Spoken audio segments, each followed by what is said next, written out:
ꯃꯌꯥꯝꯕꯨ ꯈꯨꯔꯨꯝꯖꯔꯤ ꯑꯩꯅ ꯄꯨꯗꯨꯅ ꯂꯥꯛꯂꯤꯕ ꯑꯁꯤ ꯎꯁꯣꯏꯒꯤ ꯁꯣꯏꯖꯤꯟ ꯏꯁꯥꯅ ꯁꯦꯝꯖꯕ ꯁꯣꯏꯖꯤꯟ ꯑꯗꯨꯒꯤ ꯏꯔꯣꯝꯕ ꯑꯃꯁꯨꯡ ꯉꯥ ꯊꯣꯡꯕ ꯑꯩꯈꯣꯏꯒꯤ ꯌꯨꯝꯗ ꯊꯣꯡꯕꯒꯤ ꯁ꯭ꯇꯥꯏꯜꯗ ꯏꯃꯥꯅ ꯇꯥꯛꯄꯤꯕ ꯃꯗꯨꯒꯤ ꯁ꯭ꯇꯥꯏꯜꯗ ꯌꯥꯝꯅ ꯆꯝꯅ ꯊꯣꯡꯕ ꯉꯥ ꯊꯣꯡꯕꯅꯤ ꯃꯁꯤ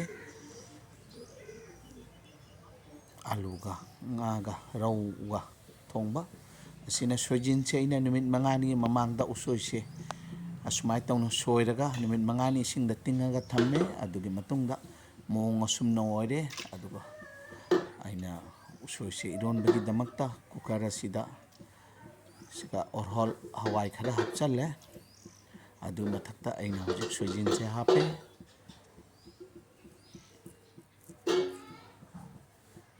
ꯑꯩꯈꯣꯏ ꯌꯨꯝꯗ ꯌꯣꯟꯕ ꯂꯥꯛꯄ ꯎꯁꯣꯏꯅꯤ ꯑꯁꯤꯗ ꯉꯥꯔꯤ ꯑꯩꯒꯤ ꯇꯤꯐꯤꯟ ꯕꯣꯛꯁ ꯃꯆꯥꯁꯤꯗ ꯉꯥꯔꯤ ꯃꯆꯥ 6ꯈꯛ ꯍꯥꯞꯄꯦ ꯑꯗꯩꯗꯤ ꯃꯣꯔꯣꯛ ꯍꯥꯞꯄꯦ ꯑꯁꯨꯃꯥꯏꯅ ꯇꯧꯗꯅ ꯄ꯭ꯔꯦꯁꯔ ꯀꯨꯀꯔꯒꯤ ꯁꯤꯇꯤ 3ꯈꯛ ꯉꯥꯏꯖꯒꯅꯤ ꯑꯗꯨꯒꯤ ꯃꯇꯨꯡꯗ ꯑꯩꯒꯤ ꯏꯔꯣꯝꯕꯁꯤ ꯃꯦꯠꯅꯕ ꯍꯣꯠꯅꯒꯅꯤ ꯃꯤꯟ ꯗ ꯇꯥꯏꯝ ꯑꯩꯒꯤ ꯏꯪꯈꯣꯜꯗꯒꯤ ꯑꯁꯦ ꯇꯣꯅꯤꯡꯈꯣꯛ ꯍꯣꯔꯦꯟ ꯏꯔꯣꯝꯕꯗ ꯍꯥꯞꯅꯕꯒꯤꯗꯃꯛꯇ ꯃꯔꯣꯏ ꯇꯣꯅꯤꯡꯈꯣꯛꯁꯦ ꯑꯩ ꯁꯨꯃꯥꯏꯅ ꯇꯧꯅ ꯍꯦꯛꯆꯔꯤ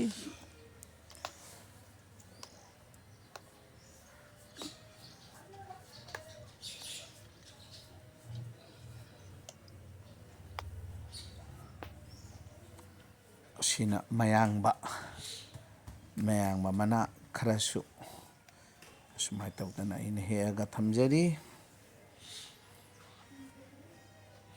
ꯎꯁꯣꯏ ꯏꯔꯣꯝꯕꯁꯤꯒꯤ ꯃꯊꯛꯇ ꯑꯁꯨꯃꯥꯏꯅ ꯇꯧꯗꯅ ꯑꯩꯅ ꯍꯥꯞꯆꯒꯅꯤ ꯃꯌꯥꯡꯕ ꯃꯅꯥ ꯇꯣꯅꯤꯡꯈꯣꯛ ꯃꯔꯣꯏ ꯅꯥꯀꯨꯞꯄꯤ ꯑꯃꯁꯨꯡ ꯇꯤꯜꯍꯧ ꯈꯔ ꯁꯨꯝ ꯆꯥꯏꯁꯤꯟꯒꯅꯤ ꯑꯩ ꯉꯥ ꯑꯁꯤ ꯂꯣꯀꯦꯜ ꯉꯥꯅꯤ ꯌꯨꯝꯗ ꯌꯣꯟꯕ ꯂꯥꯛꯄ ꯌꯨꯝꯗ ꯁꯦꯝꯕ ꯑꯗꯨꯃꯥꯏꯅ ꯄꯤꯁꯁꯤꯡꯁꯦ ꯃꯇꯨꯝꯁꯤꯡꯁꯦ ꯉꯥꯒꯤ ꯃꯇꯨꯝꯁꯤꯡꯁꯦ ꯌꯥꯝꯅ ꯆꯥꯎꯕ ꯅꯠꯇꯕ ꯉꯧꯕꯗꯁꯨ ꯌꯥꯝꯅ ꯃꯨꯟꯕ ꯌꯥꯕ ꯑꯗꯨꯃꯥꯏꯅ ꯉꯥꯒꯤ ꯄꯤꯁꯁꯤꯡꯁꯦ ꯄꯤꯛ ꯄꯤꯛꯅ ꯁꯦꯝꯂꯦ ꯑꯗꯨꯒ ꯑꯩ ꯁꯨꯃꯥꯏꯅ ꯇꯧꯗꯅ ꯖꯣꯠꯀꯤ ꯈꯥꯡ ꯑꯁꯤꯗ ꯑꯩ ꯊꯝꯖꯔꯤ ꯑꯁꯣꯝꯗ ꯄ꯭ꯔꯦꯁꯔ ꯀꯨꯀꯔꯒꯤ ꯁꯤꯇꯤ 3 ꯁꯨꯔꯦ ꯑꯩ ꯂꯧꯊꯣꯛꯆꯔꯒꯅꯤ ꯏꯔꯣꯝꯕꯁꯦ ꯉꯥꯏꯍꯥꯛ ꯏꯪꯉꯒ ꯑꯩ ꯏꯔꯣꯝꯕꯁꯦ ꯇꯧꯖꯒꯅꯤ ꯁꯨꯃꯥꯏꯅ ꯇꯧꯗꯅ ꯉꯥꯁꯤ ꯉꯧꯖꯔꯤ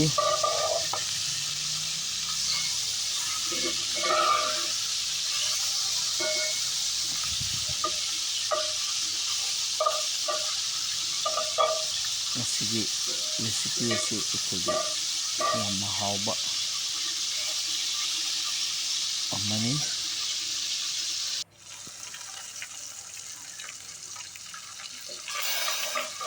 ꯑꯩꯍꯥꯛ ꯚꯤꯗꯤꯑꯣ ꯇꯧꯕ ꯃꯇꯝꯗ ꯍꯦꯛꯇ ꯀꯥꯎꯗꯅ ꯚꯔꯇꯤꯀꯦꯜ ꯄꯣꯖꯤꯁꯟꯗ ꯍꯦꯛꯇ ꯂꯧꯈꯤ ꯃꯌꯥꯝꯅ ꯉꯥꯛꯄꯤꯒꯅꯤ ꯑꯩꯒꯤ ꯚꯤꯗꯤꯑꯣꯒ꯭ꯔꯥꯐꯤ ꯏꯝꯄ꯭ꯔꯣꯄꯔ ꯑꯣꯏꯕꯒꯤꯗꯃꯛꯇ ꯃꯦꯊꯤ ꯈꯖꯤꯛꯇꯪ ꯍꯥꯞꯆꯜꯂꯦ ꯇꯤꯜꯍꯧ ꯃꯆꯥ ꯑꯃꯈꯛꯇꯪꯗꯅꯤ ꯑꯩꯅ ꯁꯤꯗ ꯍꯥꯞꯄꯤꯕꯁꯦ ꯉꯥ ꯃꯀꯣꯛ ꯃꯈꯌꯥꯏꯁꯦ ꯉꯧꯃꯤꯟꯅꯔꯤ ꯑꯗꯨꯒ ꯑꯂꯨꯁꯦ ꯃꯆꯥ ꯑꯄꯤꯛꯄ ꯌꯥꯝꯅ 3ꯈꯛꯁꯦ ꯑꯩ ꯁꯨꯃꯥꯏꯅ ꯇꯧꯗꯅ ꯉꯧꯃꯤꯟꯅꯔꯤ ꯈꯖꯤꯛꯇꯪ ꯁꯥꯏꯠ ꯇꯧꯅ ꯊꯝꯂꯒ ꯑꯁꯣꯝꯒꯤ ꯁꯥꯏꯠ ꯑꯃꯁꯤꯗ ꯑꯩ ꯃꯔꯣꯏ ꯅꯥꯀꯨꯞꯄꯤ ꯍꯥꯞꯆꯤꯟꯖꯒꯅꯤ ꯃꯔꯣꯏ ꯅꯥꯀꯨꯞꯄꯤꯁꯤ ꯇꯣꯉꯥꯟꯅ ꯉꯧꯒꯅꯤ ꯉꯥꯏꯍꯥꯛ ꯑꯗꯨꯒ ꯑꯃꯨꯛ ꯃꯌꯥꯝ ꯑꯁꯤ ꯄꯨꯟꯁꯟꯅ ꯉꯧꯃꯤꯟꯅꯒꯅꯤ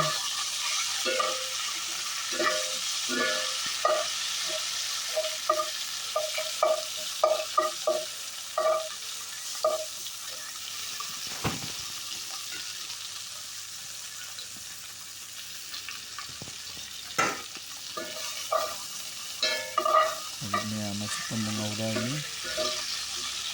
ꯁꯥꯏꯠ ꯇꯧꯅ ꯉꯧꯕꯒꯤ ꯃꯇꯨꯡꯗ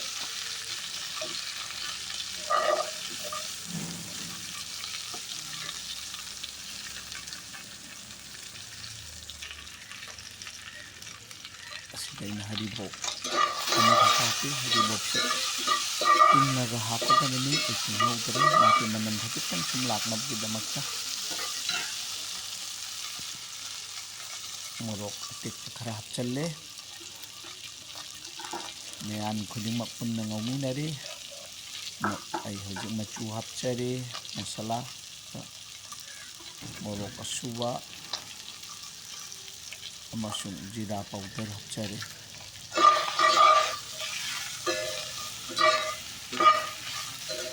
Hojik ay ising khajitang add tawjagani.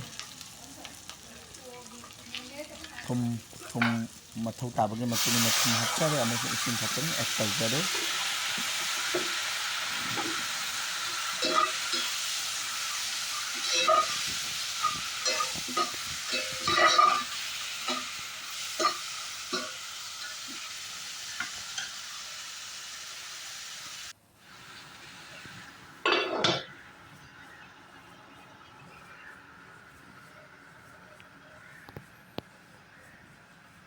Somda leiribasina toningkhok mayangba maroi nakupi aigi Eromba sida hapnagidamakta pressure cooker se asumai tawdana Erombagi ai fajana mulle hawaisu aina oihaningba changda oire soijin sisu fajana mulle asumai patra sida ai kothokchari.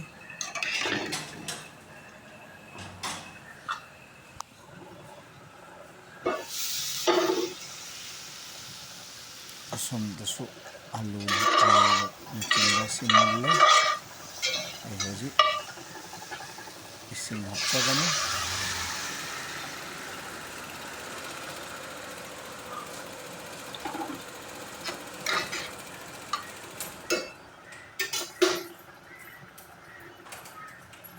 Amas morok atekpa khara add tawjari.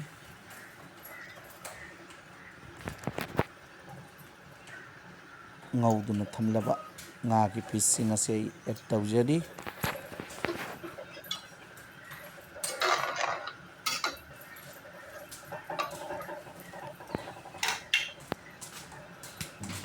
Ai makhum ase khummaga yangna munnabagi mawngda asomdana ngari morok asida ai thum hapaga khutna haidap tang khutna noiraga chamosna tawdana ai noijaragani. Chamosna tawdana fajana tawre aduga ai ngariga morokka thumga metliba asi aigi soijin asida fajana mix tawragani.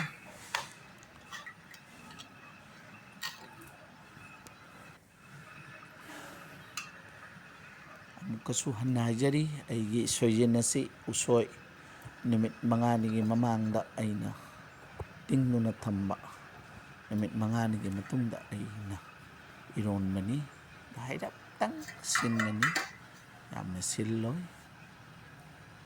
Asumai tawna toningkhok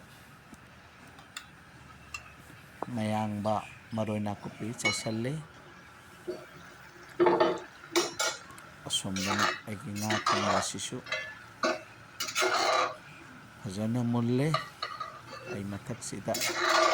jira dhania powder hairap chaigani amasung black pepper haibadi gulmoris powder khajitang chairaga ai loisanjagani. Aigi nga thongba asi mayambo hanna thagatchari mai hobi amasung mai chakhumgi maikaidagi aigi channel asibu view tawbibagidamakta jira dhania powder ni haplibase khajitang amasung black pepper haibadi gulmoris powder market ta phangba sunrise ki si khajitang haplaga ilusanjagani. Mayambo hanna thagatchari mai hobi amasung mai chakhumgi maikaidagi aigi ngasigi blog on soijin Eromba amasung nga thongba yengbibagidamakta. Thank you.